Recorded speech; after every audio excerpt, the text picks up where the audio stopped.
Tonight, new information about a deadly wrong-way crash that happened on the Loop 202 in Mesa. Thank you for joining us for 12 News at 5. I'm Troy Hayden. And I'm Tram Mai. 3 people were killed. 2 of them, we've learned, were just 18 years old.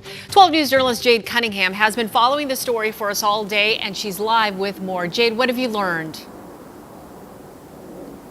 Good evening. Yeah, so both families as well as the friends of these 2 young men absolutely devastated tonight. They are mourning and their hearts are absolutely shattered over the loss of these 2 individuals, especially because this crash happened just 2 days after Christmas.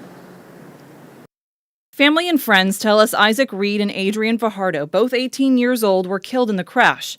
These are photos shared of them on a fundraising website created by their families.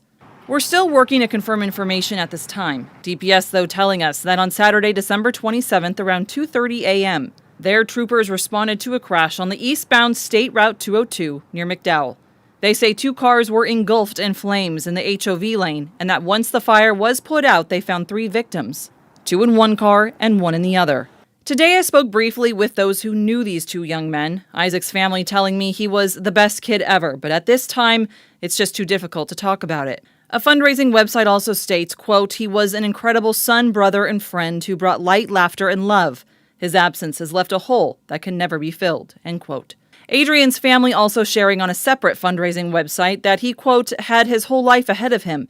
His sisters and brothers are in shock and struggling to process this unimaginable tragedy, end quote. Well, DPS at this time, they have not released any further information regarding this crash, just that it is actively under investigation. We're live in Mesa. Jay Cunningham, 12 News. You know, when people young like this die, Jade, it just leaves such a hole in the community, right? You're dealing with people of his parents' generation, of course, and then all of their young peers who may not have experienced the death of somebody, you know, their age. So this obviously is going to leave a very big impact. Absolutely. I mean, those I spoke with today, you could just tell the emotion. It's very raw for them, and they're still in shock and trying to process it all, whether they're a teenager or they're an adult. So it's definitely a huge loss for a lot of people. Jade, thank you. Thank you, Jade.